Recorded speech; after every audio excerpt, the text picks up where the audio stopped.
Welcome back, everybody. So today I just wanted to share with you my thoughts on the new band list. And what I really want to talk about, though, is which leaders are the real winners, you could say, or who are walking away as, like, from this new band list as, stronger, mm, more relevant, who are going to be more relevant in the meta. So that's kind of what I want to talk about today. And first of all, just a quick recap. If you don't know about the ban list, it's new cards that are going to be banned effective April 1st. That's everyone, not just in the East but West. We're going to have Gecko Moria, Jinbei, Ice Age, and for some mysterious reason that I can't comprehend, Kingdom Come. Okay, so these are the new ban lists. And now, when I was watching this live, I remember watching the YouTube chat. Um, Lots of people were just saying like, "Oh, we are now like Blackbeard meta. Blackbeard is king now. Best deck in format, Blackbeard," and I don't think they're wrong. Like, I understand where all of that is coming from because Blackbeard's biggest weakness or bad matchup was Dome Flamingo. And now that we have the Jinbei banned, I don't think Dome Flamingo, the deck, is now like all of a sudden like bad. I feel like he's like Dofi's just walking out of this ban list kind of limping. He's limping into the new meta. He's not running like he was before. He's limping, or he's tired, he's out of breath, but he's not out of the race. Not by any means. Jinbei was like a catalyst in what he was trying to do. Just like made his his game plan just go faster. But without Jinbei, I don't think the deck is entirely gone, but it is very crippled. Crippled enough that Moria's match or Blackbeard's matchup against Dofi might not be as bad as it used to be. So with that in mind, I can definitely see why a lot of people saying that Blackbeard is now the new king. And also, Blackbeard is getting a new starter deck in the summer with additional support cards that we don't know what they're gonna do, but we do know that he is gonna get additional support. So again, I can definitely see why people think that Blackbeard is the new king, is the one, and it's the deck that walked out of the ban list, as the best deck in format, probably. So now I wouldn't be making this video if I didn't have my own thoughts about that. So I'm gonna go ahead and dive right into that. So if you're curious, please just stick around.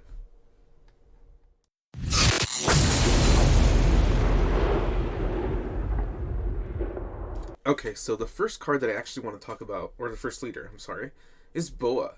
And a lot of people, a lot of you viewers are going to say, why do you think Boa is coming out of this as a winner if you just finished talking about, like, Jinbei being, banned, and Boa uses Jinbei. So, and yes, you're absolutely right. Boa is not the same because of Jinbei, but if you really look at the matchup, if you played Boa before, and in your matchups, most of the time, actually, like against Shanks, against Enel, really against almost any deck except for Black Lucci, even Smoker, and Dofi, the reason why you lost those matchups is because of two cards, Moria and Jinbei. So Boa has always been like a great deck for control / removal. That's why whenever, like in my playtesting, whenever I played against Shanks, whenever I played against Blackbeard, these decks were not a problem because of, let's see, let's look at, and they didn't even ban this, by the way. This card right here, Red Rock. And also, probably guessed it already, yeah, Gravity Blade. Boa is the leader that uses these two cards like the most effective way because you can draw every time you use one of these cards. You pretty much draw if you're managing your hand correctly, then every time you're playing one of these two cards you are drawing. And against Blackbeard and against Shanks, like Gravity Blade and Red Rock, both of these cards they just win you games.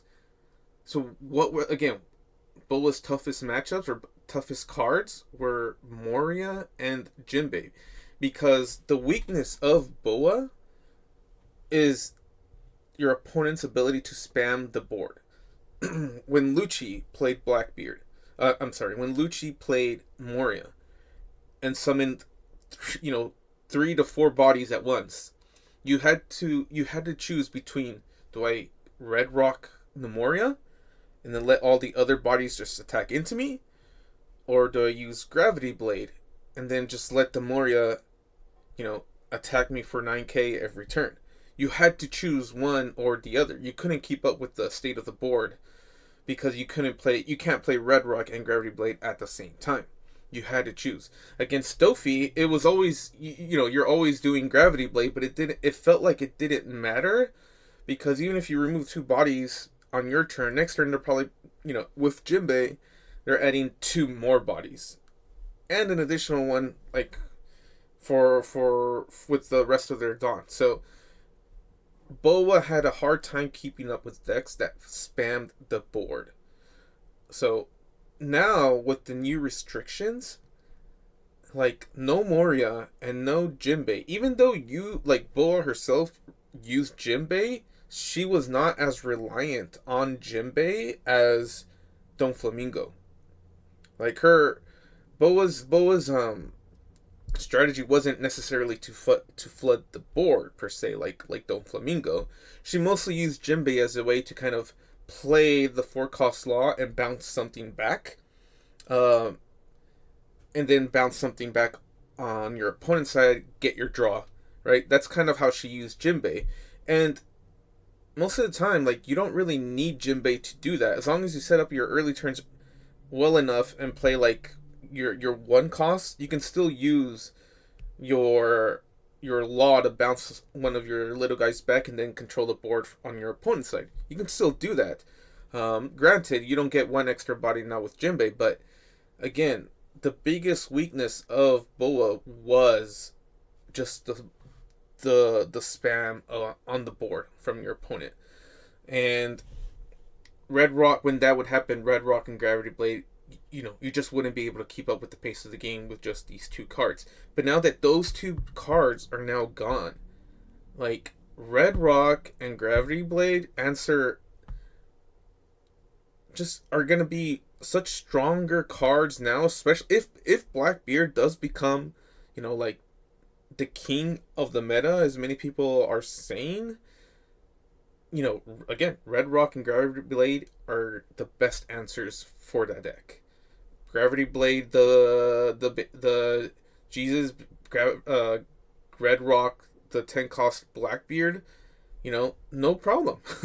Easiest way to counter them, and you still have, you know, 4 to 3 Dawn left over to do whatever you want. Play a blocker, play another 4 cost. You know, it's up to you, right? Or just put them on your leader and attack face.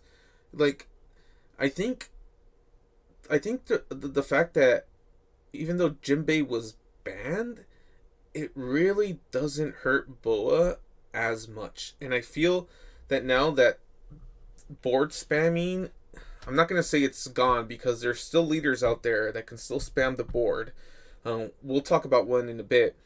But because these spams are now gone, I feel like Boa is going to be in a really good spot to kind of be, I'm not going to say best deck in format, but if not a tier 1 deck, maybe a tier 1.5, maybe a tier 2 deck.